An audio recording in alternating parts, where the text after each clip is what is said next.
bonjour à tous, on se retrouve pour une nouvelle vidéo. Donc il va être question des semis de maïs.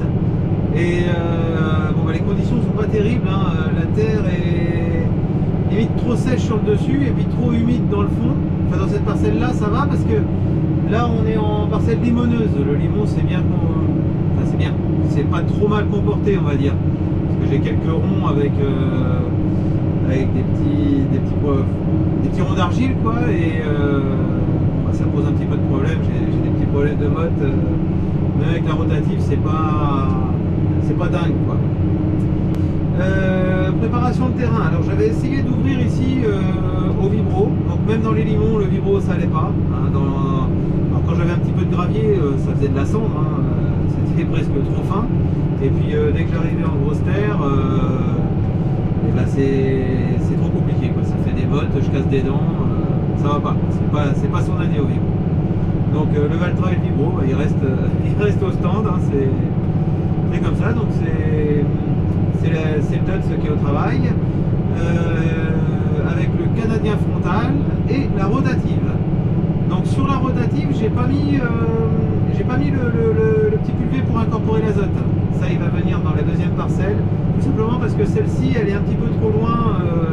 Je voulais pas passer ma vie sur la route à faire la navette. Donc là bon, j'ai mis l'azote avec le pulvé et je l'ai incorporé avec le travail du sol quoi. Voilà. Là c'est la première ouverture de terrain après un labour de printemps. Labour de printemps que j'ai roulé. Donc ça va pas si mal, mais j'aurais jamais pensé que les conditions auraient été aussi sèches que ça. Enfin ouais, la terre n'a pas réagi comme d'habitude. On n'a pas eu l'eau qu'il fallait cet hiver, on n'a pas eu le froid qu'il fallait aussi. Voilà, c'est pas top. C'est pas top.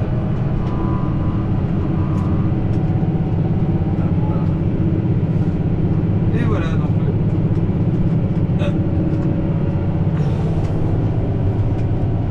alors, on se retrouve avec le Dutz, donc avec l'autoguidage, hein. C'est pratique, hein, moi j'aime bien. Qui n'aime pas en même temps. Quand on a essayé, quand on a essayé, on peut pas revenir en arrière. C'est aussi simple que ça. Bon alors du coup, on a le canadien frontal ici. Hop. Voilà. On voit le passage de pulvé que j'ai fait. Alors je l'ai fait à la barre de guidage. Hein. C'est pas droit, mais à la barre de guidage comme ça au pulvé, c'est pas si mal. On va s'en contenter en tout cas. Et puis derrière, on a la rotative qui travaille seule, qui fait pas du trop mauvais boulot, hein, elle fait même du très bon boulot. Là c'est largement assez fin, c'est battant, donc il n'y a pas besoin, faut vraiment pas aller chercher plus de finesse que ça. Le problème c'est qu'il n'y a pas que ça comme terre, hein, et c'est pas homogène. Là on est dans un rond. On le voit très bien à la couleur de la terre devant. Voilà, là la terre est un peu plus claire, donc ça c'est un rond limon battant et graveleux. Devant on passe sur une langue d'argile, et quand on se retourne, bon, on voit pas très bien avec la poussière, mais quand même, et ça fait exactement la même chose. Donc en fait je suis vraiment, c'est pris en étau. C'est le milieu de la parcelle qui est comme ça, et tous les bords sont argileux.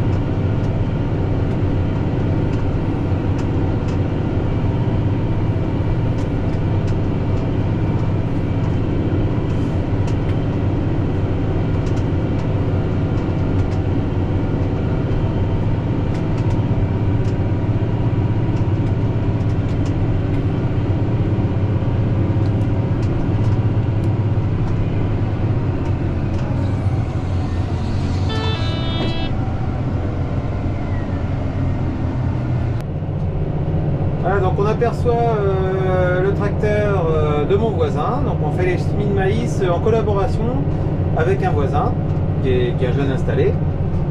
Donc c'est son tracteur qui est sur le semoir. C'est un John Deere, un 6506. Donc c'est un 110 chevaux, si je dis pas de bêtises, 6 cylindres. Et avec donc la particularité, c'est que c'est un tracteur atmosphérique, c'est-à-dire qu'il n'a pas de turbo. Voilà, c'est un tracteur très très simple, mais qui marche très très bien. Et derrière, mon semoir Monosem, qui a eu droit à une grosse révision cette année, parce qu'on lui a changé tous les disques ouvreurs, il y en a 12, qui commençaient à être pas si usés que ça, mais par contre les roulements étaient nazes. Je commençais à avoir du jeu sur pas mal de disques.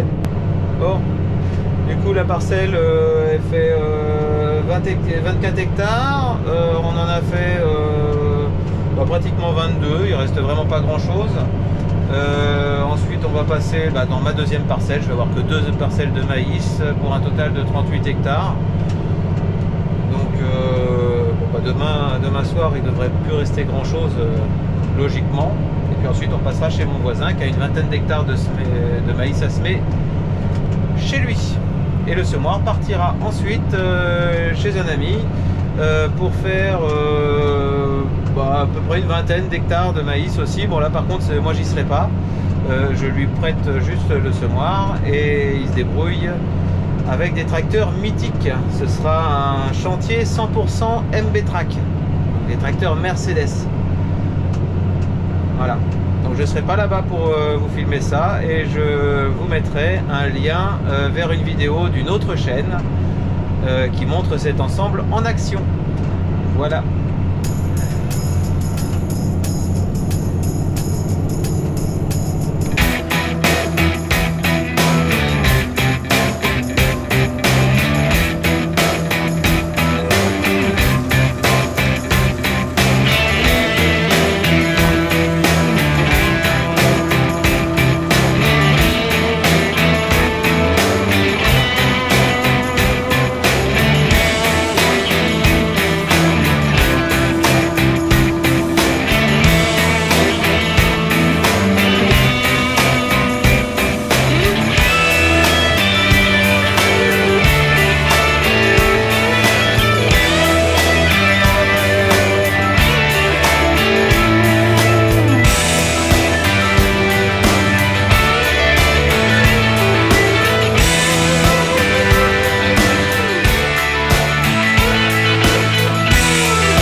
Bon alors du coup on a eu pas mal d'imprévus au semis de maïs. Moi je suis un habitué des pannes en série. En général c'est des séries de 3. Et là on a placé la barre assez haut parce que alors ça a commencé par le Dutch, la clim qui marchait plus, hein. Bon, il manquait un petit peu de gaz et puis ils ont trouvé la fuite apparemment, donc voilà. Mais comme ils n'étaient pas sûrs de passer, bon bah du coup j'ai préféré mettre le Valtra plutôt que de passer 2 jours de plus dans un four. Et puis sur Facebook, pour ceux qui ont vu, je me suis vanté un petit peu d'avoir sur ma vieille rotative le boîtier qui est pas terrible, qui est pas très fiable, et puis de l'utiliser, enfin de le maltraiter un petit peu, et puis de pas encore avoir réussi à le casser. Bon, et ben faut jamais se vanter de ces trucs là parce que et ben ça y est, j'ai réussi à le casser. Donc bon bah elle tourne plus, hein. Je vais l'ouvrir, j'ai un peu hâte de l'ouvrir pour voir comment c'est foutu là dedans. Donc là bah, c'est l'autre rotative, donc c'est la même, hein. C'est celle qui est sur le combiné de semis d'habitude, où là c'est un boîtier beaucoup plus classique qui est beaucoup plus fiable. Voilà, il chauffe même pas, hein. Et voilà. Et comme il y en a que 2 dans la série, il y en avait une petite troisième, c'est que j'avais mon Massey qui était garé devant le combiné de semis dans le hangar à rien faire, et quand je l'ai redémarré, et ben il a démarré mais il n'a pas voulu bouger. J'ai une panne électronique ou électrique, enfin je pense que c'est pas grand chose. J'ai tellement de trucs qui marchent pas que ça peut pas être un gros truc. Voilà, je pense à un problème de faisceau électrique, une alimentation ou une masse. Voilà, c'est bon, va falloir, j'ai pas le temps de regarder ça là, mais je vais regarder ça, ça m'inquiète pas trop, enfin ça m'inquiète plus par le temps que je vais passer à trouver la bêtise que par le prix que ça va sûrement coûter. Donc voilà, bah du coup c'est le Valtra qui a repris du service, il a récupéré son canadien frontal, il a repris la rotative et il est pas ridicule. Bon, je travaille moins creux, je fais un petit peu moins piocher la rotative et un peu plus le canadien, on utilise un petit peu plus la traction que la prise de force avec ce tracteur là. Voilà, donc bah ça fait un bel ensemble, hein. C'était lui qui faisait ce travail là avant, donc il y arrive toujours, hein. Il y arrive toujours. Bon, il y a quand même 1 km/h de moins, hein, en vitesse d'avancement, mais voilà, on est dans de la terre limoneuse, caillouteuse, et puis bah, on fait un guéret qui est très très correct, hein. Assez profond, très correct. On tourne en 1000 tours à la rotative. Le canadien il pioche à une bonne dizaine de centimètres, et puis au niveau de la rotative on est à quasiment à 10 cm aussi, hein, puisqu'avec le Dutch on était à presque à plus, hein. Je dirais pas loin de 15, hein. J'affinais beaucoup, hein. Bon après quand ça en 1000 tours, une rotative ça force pas plus que ça, hein. C'est d'ailleurs je contrôle souvent que voilà, que le boîtier soit pas chaud, que le lamier soit pas chaud, voilà, c'est des trucs bon, ça va bien marcher jusque là. Après voilà, bon. Après malgré la panne de boîtier, je m'estime pas volé sur ma rotative, hein. C'est voilà, c'est une machine que j'avais achetée en 2010, je crois que c'est 2010 ou 2011, hein, mais voilà, je l'avais acheté que 3000 €, hein, donc elle était déjà pas mal usée. Jusque là elle a très bien marché, c'est sa première panne, elle en a pas eu d'autres. Et bon bah voilà, hein, depuis le temps qu'on me disait que c'était pas un bon boîtier, bon bah je trouve que pour un mauvais boîtier il a quand même drôlement bien duré, hein.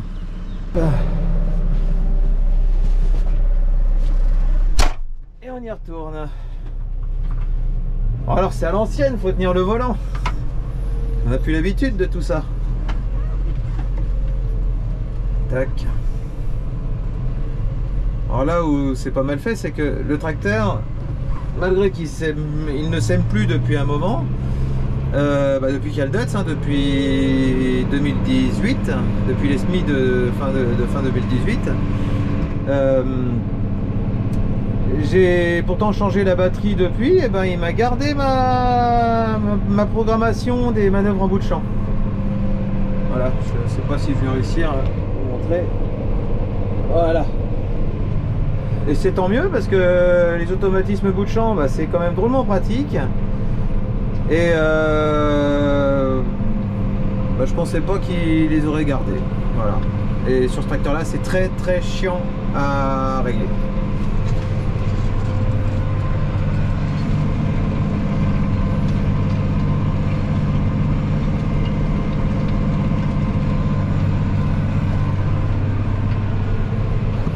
Bon alors le GPS hein, c'est la barre de guidage hein.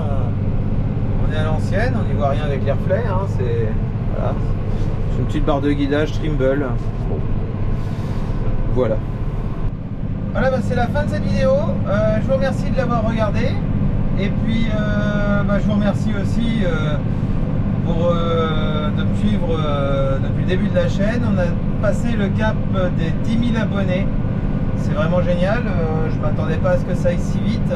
Je vous remercie. Et puis, ceux qui sont toujours pas abonnés, n'hésitez pas. Hein. Et puis, sinon, n'hésitez pas à liker les vidéos aussi. Je voulais vous remercier aussi pour tous vos commentaires. Ils sont super. C'est vrai que avec ce qu'on appelle maintenant l'agribashing, à force de se faire traiter d'empoisonneur et de pollueur, on finirait presque par y croire. Et puis, vos commentaires, ça fait chaud au cœur. On se dit que finalement, on ne travaille pas pour rien et que quelque part, il y a une forme de reconnaissance. Donc c'est cool, ça remet le moral, ça redonne le moral. Et je tenais vraiment à vous remercier pour ça.